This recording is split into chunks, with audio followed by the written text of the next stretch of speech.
जल्दी से आपको कुछ आंकड़े दिखाता हूं, कुछ और जानकारियां देता हूं। तीसरी लहर से सावधान, नवंबर दिसंबर में आ सकती है तीसरी लहर। तो तीसरी लहर के बारे में जब इतनी बात हो रही है तो आपको इसके बारे में और जानकारी देना हमारा फर्ज है। समझिए, तीसरी लहर आती है तो पहले से ज्यादा खतरनाक हो सकती है, क्योंकि फिर वायरस अपने आप को और म्यूटेट कर सकता है। कहा जा रहा है बच्चों पर बहुत खतरा हो सकता है या कम उम्र वाले लोगों पर। 18 साल से कम उम्र वाले लोग इसका निशाना ज्यादा बन सकते हैं, क्योंकि जब तक तीसरी लहर आएगी, एक लॉजिक ये कहता है तब तक हम 18 साल से ऊपर के बहुत लोगों को वैक्सीनेट कर चुके होंगे।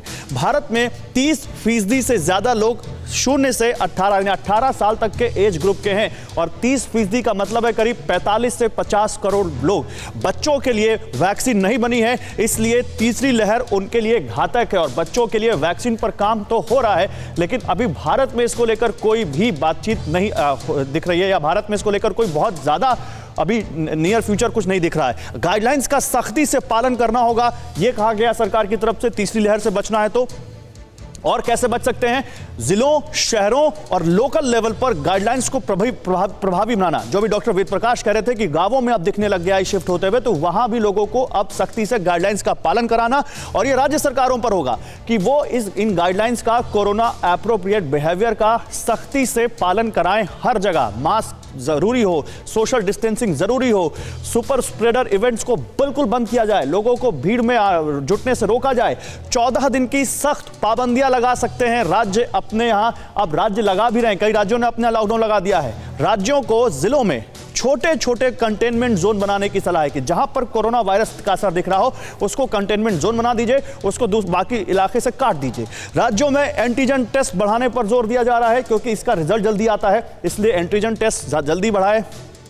आरटी-पीसीआर में टाइम लगता है, और ये सारी चीजें अगर की तो तीसरी लहर से बचा जा सकता है। डॉक्टर वेद प्रकाश, क्योंकि आपने छोटे इलाकों की बात की थी, आपको लगता है कि अगर लोकल लेवल पर, ग्राम पंचायत लेवल पर या जिला पंचायत लेवल पर ये जागरूकता ज़्यादा बढ़ाई जाए, अगर जो हमारे जनप्रतिनिधि हैं वो भी आगे आकर अब लोगों को इस बारे में सिखाएं, क्योंकि वैक्सीन को लेकर तो बहुत सारे राजनेताओं ने भी सवाल उठा दिया था, मुझे लगता है उसका भी बड़ा असर हुआ होगा, तो शायद हालात सुधर सकते हैं।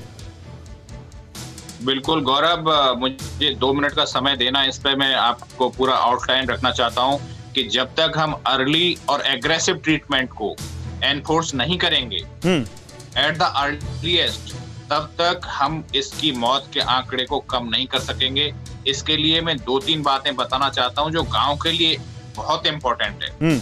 एक तो देखिए, हमें सरलीकरण करना होगा कि किस प्रकार से वहां पे जो सिम्टम्स हैं उनका आइडेंटिफिकेशन किया जाए, कि उस सिम्टम को समझें, उसका आइडेंटिफिकेशन करें, वहां पे लोग बताएं कि इनको बुखार आ रहा है अगर, तो इस समय का जो बुखार है या जो शरीर की कमजोरी है, उसको जब तक कि वो प्रूव ना हो जाए अदरवाइज, तब तक उसको कोरोना मान करके ही एट द अर्लीएस्ट हमको जल्दी से जल्दी इलाज की शुरुआत करनी पड़ेगी। दूसरा, सेल्फ असेसमेंट उन्हें बताना होगा। जो सिंपल टूल है वो है 6 मिनट वॉक टेस्ट। अगर 6 मिनट में कोई इंसान 700 कदम या 500 मीटर की दूरी तय कर लेता है, तो इसका मतलब उसको निमोनिया डेवलप नहीं हुआ है। नहीं, एक बार फिर से बताइए सर। 6 मिनट तो कोई भी चल सकता है सर, क्या जिसको कोरोना होगा वो 6 मिनट नहीं चल पाएगा, या तेज नहीं चल पाएगा, या उसके बाद अपना ऑक्सीमीटर में ऑक्सीजन टेस्ट करना होगा, क्या करना होगा?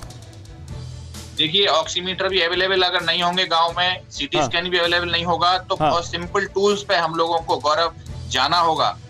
इसके लिए जब 4-5 दिन बीत जाएं और सिम्टम्स जो हैं, बुखार आना तेजी से, और उनको नहीं टूट रहा है बुखार, उनको खांसी आना शुरू हो जाती है सूखी, या सांस फूलना शुरू हो जाती है, तो इसके लिए एक सिंपल टेस्ट है कि अगर आप 700 कदम चल लेते हैं 6 मिनट में, या 500 मीटर की दूरी तय कर लेते हैं, तो जो निमोनिया है वो लगभग रूल आउट हो जाता है। तो इस प्रकार के टूल्स को भी हमें समझाना होगा, वहां पे वैक्सीनेशन को बढ़ावा देना होगा। साथ ही साथ जो हमारा सिंपल ट्रीटमेंट है, जिसमें आइवरमेक्टिन, डॉक्सीसाइक्लिन और विटामिन, इन सबको अर्लीएस्ट देना है, और 4-5 दिन बाद जब ये असेसमेंट हो जाए कि किस प्रकार से हम लोगों को कोरोना का जो कॉम्प्लिकेशन है वो डेवलप होने लगा, तो तत्काल हम लोगों को स्टेरॉइड थेरेपी पे उनको देना होगा। चलिए, स्टेरॉइड थेरेपी पे भी बहुत बात हो रही है कि इसका मिसयूज आपको खतरे में भी डाल सकता है। म्यूकोरमाइकोसिस नाम की बीमारी के बारे में बड़ी बात हो रही है, जिसको ब्लैक फंगस भी कह रहे हैं। जो मरीज हैं,